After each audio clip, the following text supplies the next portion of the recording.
usted decía, ministerio que nació para atender la exclusión social, la indigencia, la vulneración de derechos. En realidad no nació para eso. Para eso teníamos un plan de atención nacional a la emergencia social, PANES se llamaba, que se había venido trabajando de los años fines de los 90, que cuando perdimos la elección nacional, en el año 99, que ganamos en la primera vuelta y perdimos en la segunda, el doctor Tabaré Vázquez ese plan de emergencia se lo llevó al doctor Valle cuando él asume. Todavía no había sido la crisis del 2001, 2002, 2003.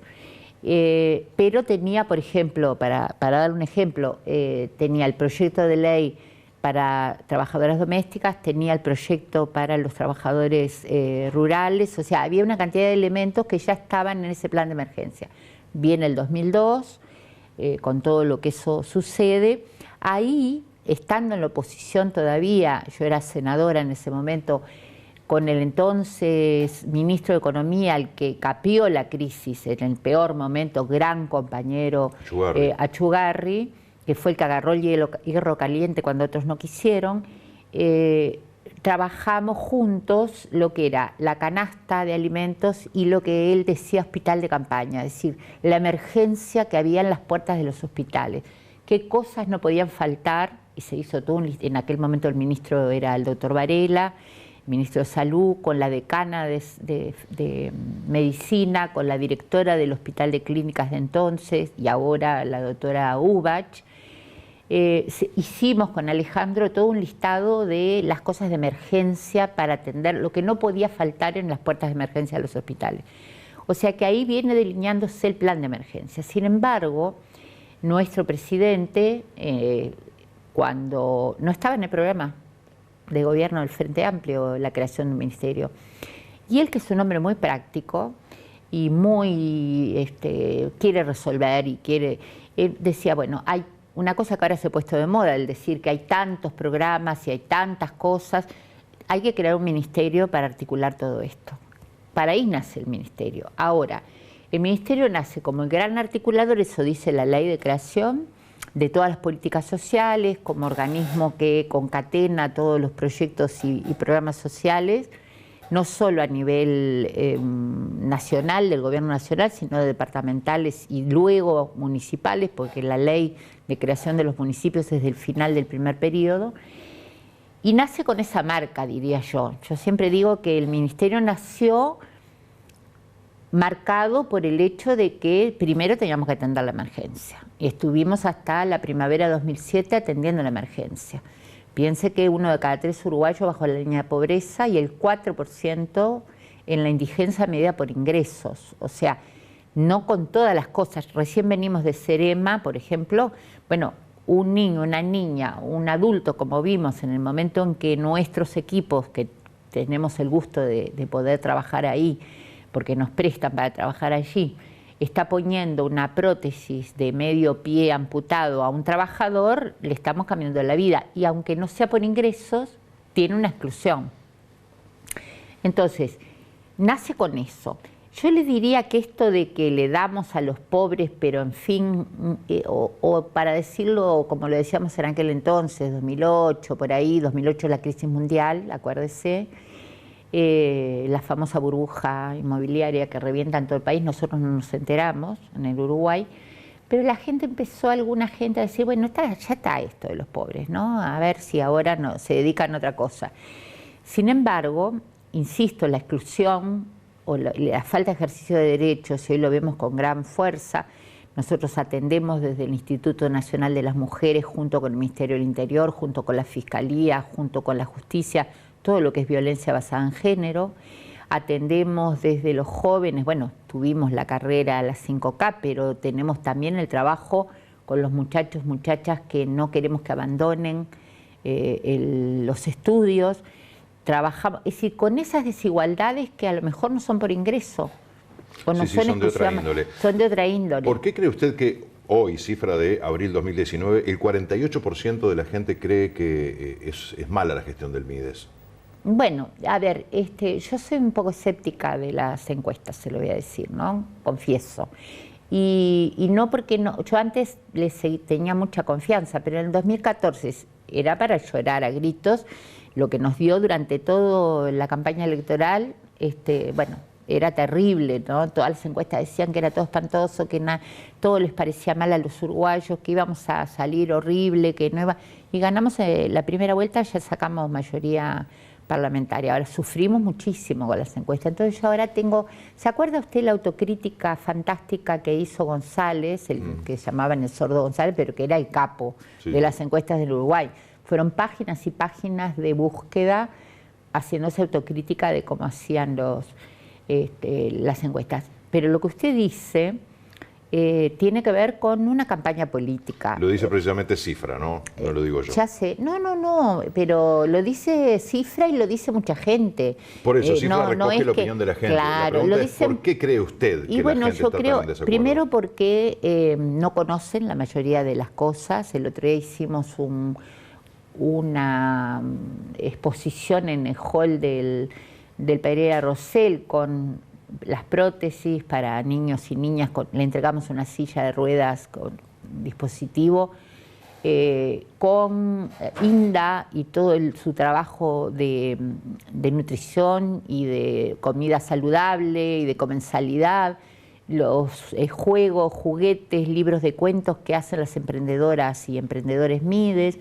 Sistema Nacional Integrado de Cuidados, el trabajo de Uruguay Crece Contigo, que trabaja con niños y madres y embarazadas, y los propios colegas suyos que nos acompañan todo el año, me decían, ¿y esto es interinstitucional? Le digo, no, esto es MIDES. Yo lo que llamo es el MIDES invisible, es el MIDES que la gente no sabe que es MIDES, ¿no? A veces está en un programa o es parte de una prestación y no sabe que es MIDES. Yo creo que se ha machacado con eso, ¿no? La gente critica mucho de repente eso de darle algo a alguien sin una contraprestación. Decir, bueno, que manden los chiquines a estudiar, que busquen trabajo. No es una cuestión, o sea, yo te doy, obviamente, pero dame algo a cambio. No es verdad que damos. A ver, ¿qué quiero decir? ¿Qué es lo que estamos dando? Porque una canasta, una tarjeta Uruguay Social, alguna cuestión... ¿Cuánto tiene una tarjeta Uruguay Social? No importa, pero bueno... No importa, sí, ¿cómo no va a importar?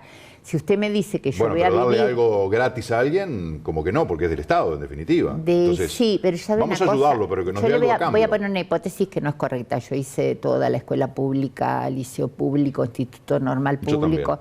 Bueno, usted también. Entonces, pero me voy a poner yo para que nadie se ofenda.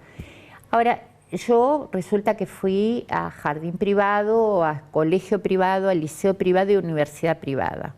Y me la pagó usted. Usted sabe que todo lo que Estado resigna, Estado somos todos nosotros, ¿verdad?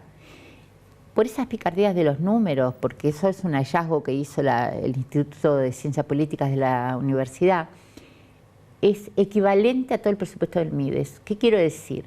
Que todo lo que le damos nosotros a la escuela privada, al liceo privado, a la universidad privada, porque resignamos de los impuestos, se exime de impuestos, o sea, yo voy a la escuela privada, al liceo privado, a la universidad privada, me lo está pagando usted. Equivale exactamente, es medio punto del PBI, es exactamente esa picardía de los números, es un hallazgo, como dicen los de ciencias políticas. ¿Y qué le estoy pidiendo a cambio a los que están haciendo eso? ¿Usted considera que no hay que pedir en las prestaciones del MIDES, que usted misma señalaba, de que hay cantidad de cosas que el MIDES da y que la gente de repente forma parte de y no sabe que es del MIDES? Sí, no estamos para que nos agradezcan, porque son derechos. ¿Sabe lo que pasa? Está bien, pero el tema de los derechos... Usted tiene derecho a vivir una vida plena. Y si usted no la vive porque nació en un hogar donde hay dificultades, porque tuvo un siniestro de tránsito... ¿Ahí no se colaron los haraganes, por no decir los vagos? Bueno, ¿no se subieron a ese carro y ahí está el punto? Usted sabe que no... ¿Sabe cuántos se anotaron este año? Ojalá tuviera más puestos de trabajo. ¿Sabe cuántos se anotaron en Uruguay Trabaja este año? 44.000. ¿Sabe cuántos cupos tengo yo? 3.000. Para cobrar un subsidio, porque no es un sueldo, un subsidio... de que nos llegan los 8.000 pesos, lo que hago un acompañamiento laboral, se apuntaron 44.000 personas, si yo tuviera 44.000 cupos, los lleno. ¿Y sabe lo que hacen? Le arreglan la escuela, le arreglan la policlínica, le arreglan el hospital, le arreglan instituciones que son públicas para el disfrute de todos nosotros.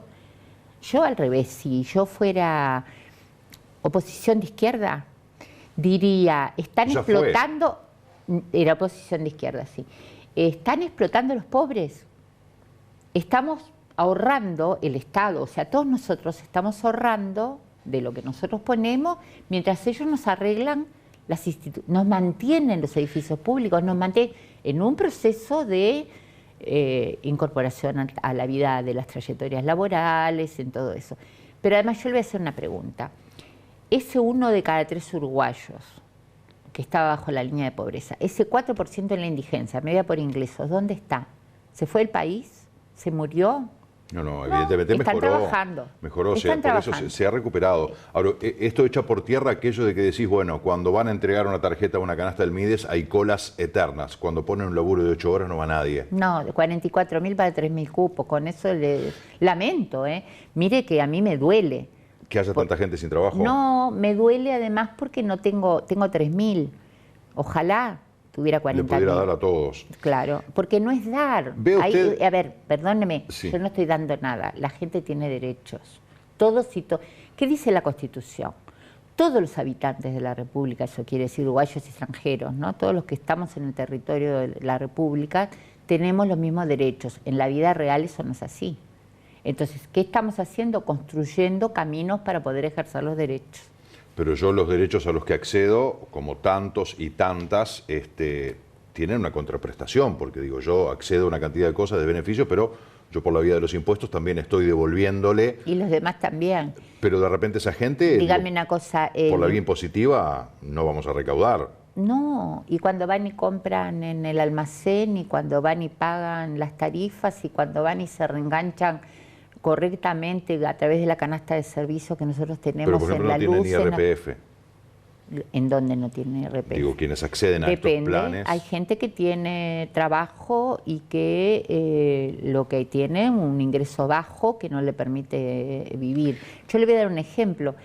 Si yo gano 100 pesos y otra mujer gana 100 pesos, yo tengo un hijo, ella no tiene ninguno, yo soy un poco más pobre y tengo un poco más de dificultades que la que no tiene ningún hijo.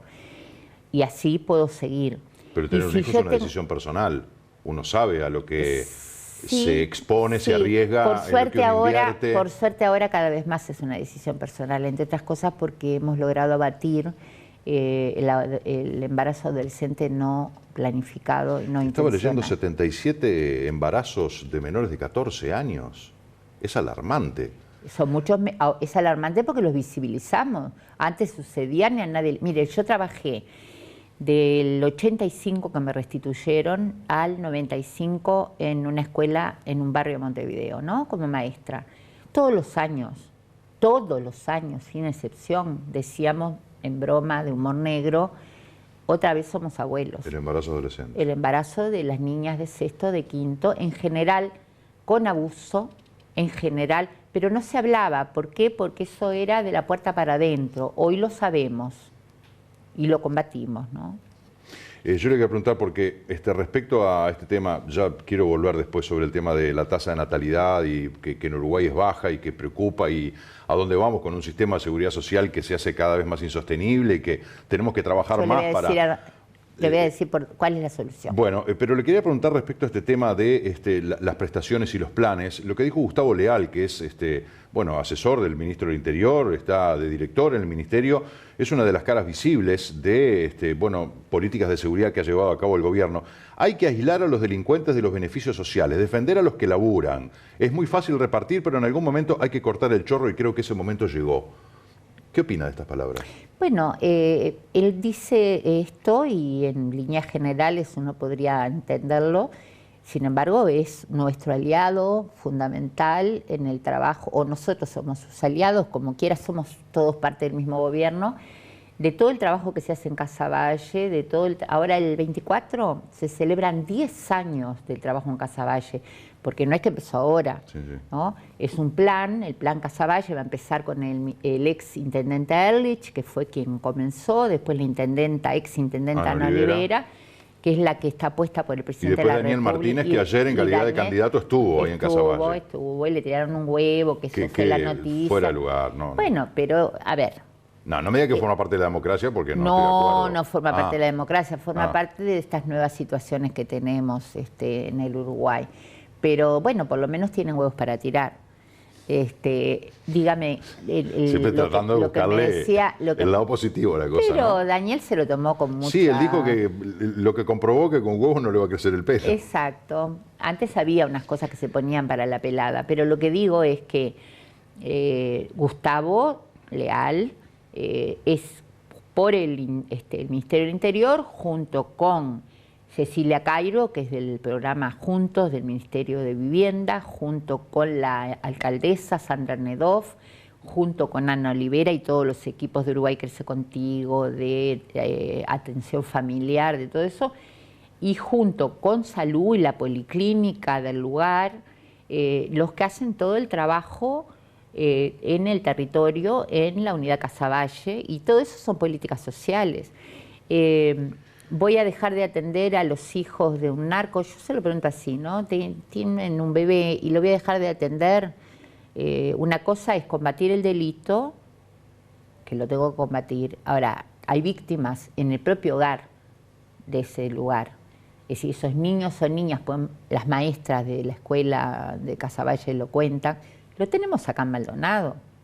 Es decir, tenemos situaciones acá en Maldonado donde trabajamos todos juntos, Interior, nosotros, cada uno hace lo que sabe hacer. Salud, pero juntos, porque hay bebés que nacen habiendo consumido en la placenta pasta base de cocaína, por ejemplo. ¿Y voy a castigar al niño? No, al niño no lo voy a castigar, yo trato de rescatar ese niño. ¿Es rescatable? Más allá de que yo vaya y le dé una ayuda para pobre, con una ayuda hacerle valer sus derechos, pero es rescatar. ¿Cómo hace para rescatar? Con un trabajo colectivo, con un trabajo conjunto, tiene que ver desde el trabajo en primera infancia, el trabajo de los espacios que estamos abriendo, por ejemplo, en las enseñanzas media, para que los hijos e hijas de estudiantes, los bebés puedan ser atendidos. Acá en el liceo tenemos un lugar de lactancia, por ejemplo, para que esos chicos estudiantes puedan seguir estudiando, no abandonen, con el trabajo de salud, ¿no? Eso se puede detectar antes, es decir, también tenemos que lograr, y eso hacemos desde los ETAF, los espacios de cercanías nuestros, y desde Uruguay Crece Contigo, el lograr que esa mujer se controle desde el primer trimestre, porque al controlarla el primer trimestre hay una cantidad de elementos que se pueden ir ayudando. Es un trabajo cuerpo a cuerpo, ¿no? Que en el Uruguay se está haciendo en este tiempo, que por eso nos pegan, por eso mide ese centro y blanco de tantos disparates algunos, porque en realidad nosotros estamos haciendo lo que el Estado debía haber hecho siempre, ¿no? Nosotros pensemos en la escuela pública. Yo soy muy vareliana, como usted comprenderá, como maestra uruguaya. Eso que Varela soñó desde la escuela pública, el que fuéramos todos iguales ejerciendo los mismos derechos para garantizar la democracia, hoy va más allá de las aulas de la escuela. Hoy es un conjunto de políticas sociales, porque la salud es una política social, la vivienda es una política social, los consejos de salario son políticas sociales. Lo que usted me decía de los jubilados, ¿sabe cómo resolvemos este tema del sistema de previsión social? Lo resolvemos en la medida en la corresponsabilidad entre varones y mujeres en el trabajo, lo resolvemos que las mujeres puedan capacitarse y acceder a trabajos mejor remunerados, y estos niños o niñas que ahora vamos a ir al centro siempre de los Doraditos, esos niños o niñas que desde bebés están siendo estimulados, socializados, con desarrollo. Bueno, eso es lo que nos van a pagar la jubilación en el futuro. ¿No hay que hacer una reforma de la seguridad social? Seguramente. Ya la hicimos y tenemos que seguir.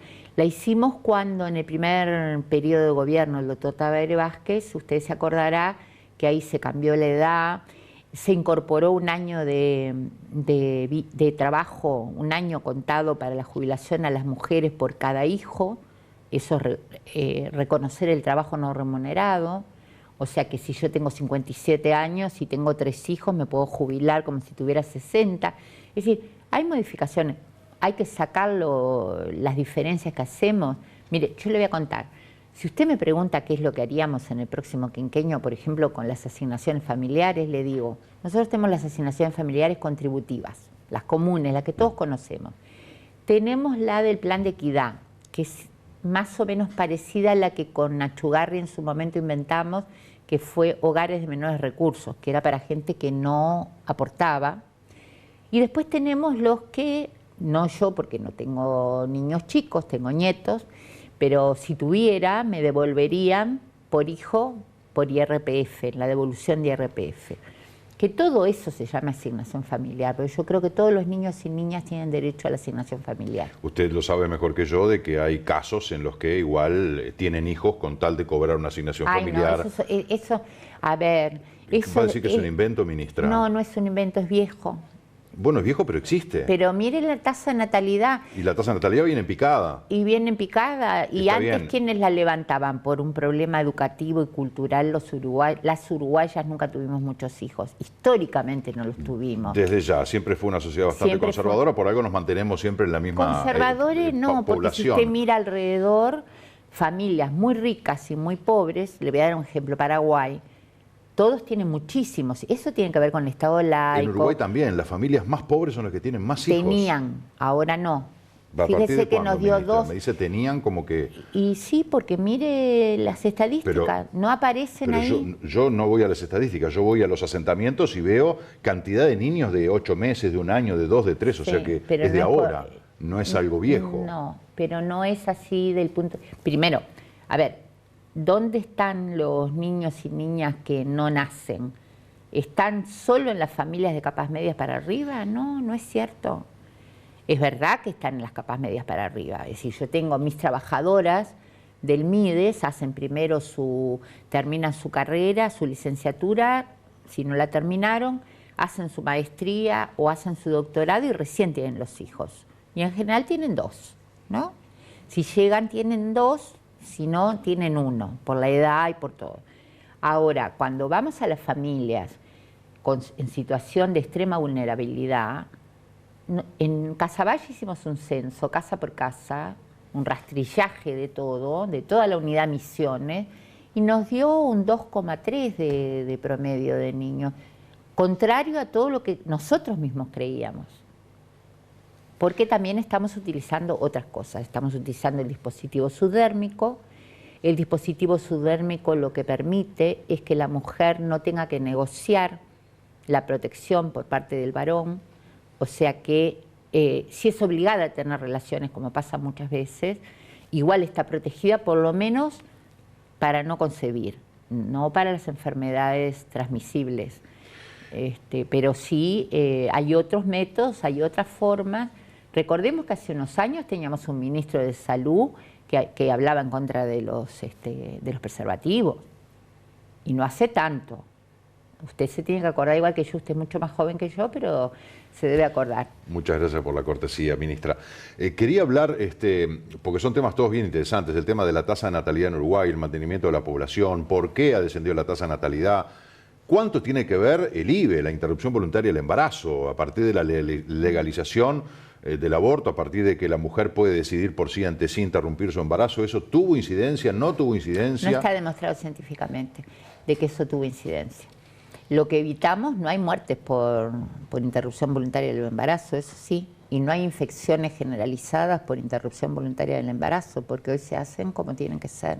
Esa fue la idea de la ley, ¿no? Esa fue la idea de la ley, pero no cambia dramáticamente en absoluto el embarazo. Insisto, el uso de otro tipo de preservativos, de anticonceptivos, qué sé yo, juega un papel mucho más importante. Ahora hay una masificación de la utilización de métodos anticonceptivos. Sí, hay más educación, hay más... y también esto que le digo, el hecho de que se pueda poner ese dispositivo se pone gratis, evita, como sabemos, esa negociación que existe de una manera u otra. Sí, más que nada esa presión a la que son sometidas las mujeres y que siempre se ven en inferioridad por razones físicas, por razones de dependencia económica, etcétera, etcétera, y muchas otras, siempre es más vulnerable. educativas y culturales. Porque eso es lo que la mujer tiene que hacer cuando se casa o cuando tiene una pareja. Es decir, es esa cosa de que las mujeres tenemos determinados roles y los varones otras, ¿no? Entonces, esa corresponsabilidad de género creo que también va a colaborar en esto que usted tenía la preocupación. Es decir, en el desarrollo de más inclusión de mujeres y de muchachas en el trabajo. Porque las niñas, las adolescentes, las jóvenes y las mujeres somos las que en general cuidamos. Cuidamos a hermanitos, cuidamos a madres o padres, cuidamos a los abuelos. Está estudiado que una de las razones más importantes de poca frecuencia en la asistencia a clase, por ejemplo, se da por cuidados, ¿no? Esto lo tiene ANEP estudiado. Hay muchos varones que también cuidamos. ¿Cómo no? No excluyan a las minorías, porque muchas veces los varones... Ni las mujeres son minoría, ni los varones somos mitad y mitad. Bueno, el asunto es que todos hagamos, ¿verdad? Yo lo veo, es decir, lo veo mi yerno, por ejemplo, un hombre joven y que coparticipa de todas las actividades con naturalidad. Entonces mis nietos lo ven con total, tengo un varón y una niña. Y ellos ven ese ejemplo y cuando ellos sean adultos pondrán en práctica eso. Van a repetir, es decir, en general los niños y niñas repiten las conductas buenas y malas. Ministra, porque se nos está agotando el tiempo, la gente en situación de calle ha sido un tema muy preocupante, recurrente, que lamentablemente todos los años, más que nada en invierno, vemos la cantidad de gente indigente que está en situación de calle. Ahora, allí se da una cuestión muy discutible que es, bueno, hasta dónde pueden presionarlos para ir a los refugios, ¿no? Porque, bueno, habían dicho, bueno, por ley, hoy salimos con un operativo en Montevideo, ni una persona en la calle. Y se encontraron con que hay gente que dice, yo no quiero ir porque no me siento cómodo y yo estoy bien en la calle, porque no me dejan entrar con mi perro, porque estuve y me robaron, porque no, yo no quiero ir de noche, quiero ir de día, pero de día no están abiertos. Hay un montón de factores, pero también está el derecho de la persona. ¿Y hasta dónde se le puede obligar a ir? Porque decimos, bueno, pero nosotros no podemos permitir que alguien, porque han fallecido algunas personas, muera por estar en la intemperie. Traigámoslo. Pero esa internación compulsiva, allí se dio incluso un debate importante, ¿no?, con respecto a la internación de la gente. Sí, más que un debate, hay una razón de la vida misma. Acá, por un lado, las dos leyes que tenemos dos leyes, ¿no? Una que tiene que ver con el derecho al espacio público. Esto implica que la nueva modalidad que aparece, sobre todo en el área metropolitana, el resto del país es completamente distinto, que son los campamentos, como le decimos nosotros. Eso sí, ahí el trabajo lo hace la Intendencia de Montevideo con el Ministerio del Interior. Esos campamentos están obstaculizando el derecho de los demás al uso del espacio público. En ese caso se trabaja, en el caso de Montevideo, por ejemplo, la Intendencia sale de mañana muy tempranito, levanta esos campamentos y después atrás vamos nosotros con la oferta del refugio. Por otro lado,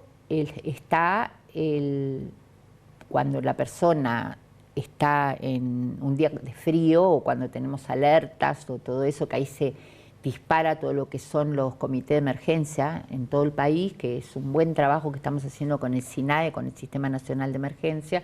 Digamos que es lo mismo que cuando hay inundaciones o hay vendavales. En ese sentido, la presencia de un médico que diagnostique en calle y un médico que reciba en ACE, ¿verdad?, o en donde sea, porque a veces la gente tiene, por el sistema de salud, tiene mutualista. En caso de que hubiera riesgo de vida, hay otra ley que dice que se tiene derecho cuando hay riesgo de vida, ¿no? Ahí se genera siempre una tensión entre nosotros que vamos con la persona, lo que se llaman los pacientes sociales, y el hospital. Sobre todo en Montevideo, no pasa tanto en el interior, porque en el interior no tenemos repletos los hospitales, como sí nos pasa en los hospitales fundamentales en Montevideo. En otros departamentos, puedo dar el departamento de Florida, por ejemplo, hacen en Canelones la intendencia, pero en Florida también la intendencia pasa, levanta todas las cosas pasa a los médicos de la Intendencia, que son los que certifican que esa persona tiene que ser atendida, y trabajamos nosotros.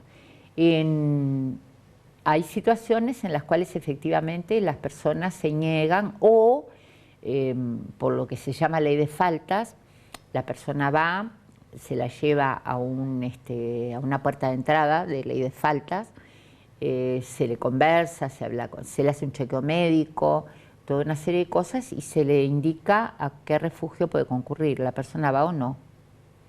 Entonces... Y ahí se respeta su decisión. Es que yo la otra solución que tengo es meterlo preso. ¿No? Amparada en la ley de faltas. No. Va, tampoco, porque la ley de faltas no va preso. No, va juez. Imagínese el juez la alegría que le da cuando yo le mando a una persona porque está en la calle. Son tareas comunitarias que le mandan a hacer a la persona, sí, ¿no? Que las hace o no. Claro. Entonces, acá hay un problema que tiene que ver con otras cosas. Es la fábrica de personas de calle. En sí, donde tenemos que cortar es en la producción. ¿Y la producción no es culpa del sistema, culpa del gobierno, como se dice habitualmente? Pues sí, yo asumo. ¿Por qué? Porque tenemos más personas presas, porque el Ministerio de Interior trabaja mejor, y cuando salen esas personas, después que cumplen su pena, normalmente no tienen vínculos familiares. Trabaja mejor en la represión del delito, pero no en la reinserción de esos presos en la sociedad. No es tarea del Ministerio del Interior, por eso ahora se votó... Gobierno, del Estado. Sí, por eso ahora se votó que los institutos de reclusión pasen a depender del Ministerio de Educación y Cultura y no del Ministerio del Interior. Es una contradicción muy grande. Y el Ministerio del Interior, desde la Dirección del Liberado, tiene ahora lo que se llama la Posada, que es un lugar... Posada medio camino. Que es un lugar donde cuando salen, es decir, se los encausa, se trabaja. Ahora, por ahora es chico eso. Hay que trabajar adentro de la cárcel. Nosotros en este momento estamos trabajando con mujeres con niños y estamos trabajando con los que trabajan dentro de la cárcel, a través del monotributo social, a través de, por ejemplo, tenemos cantidad de placitas, cosas donde los juegos lo han hecho las personas privadas de libertad. Tenemos un trabajo con mucho más éxito en este momento, porque son muchos menos, con adolescentes en situación de privación de libertad. La salida en los adolescentes nos está resultando mucho más exitosa en este momento que nos pasa con el promedio de 38 años, que es el que tenemos en calle.